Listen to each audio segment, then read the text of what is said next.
آیه کلاهدار میشناسه، آیه کلاهدار میگه.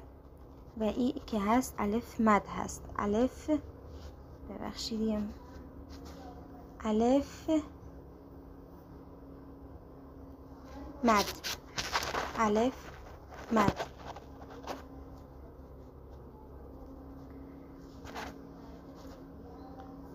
ای که هست دوستای عزیز خود تصویر آلو است که فضل خود همه ما شمایر میشناسیم و با ای آشنایی داریم. آلو که هست با الف مد نوشته میشه، آلو. همچنان آفتاب با الف مد نوشته میشه، آفتاب.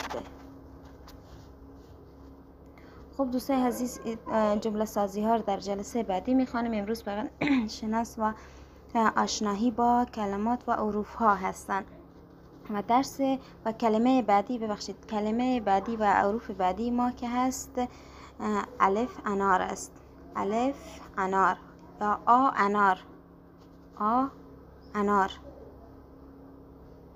وقتی که من تکرار میکنم اگه شما هم تکرار کنیم با خود بهتر است و زودتر یاد میگیریم. انار با الف میشه حبرم نوشته کنیم، حبر.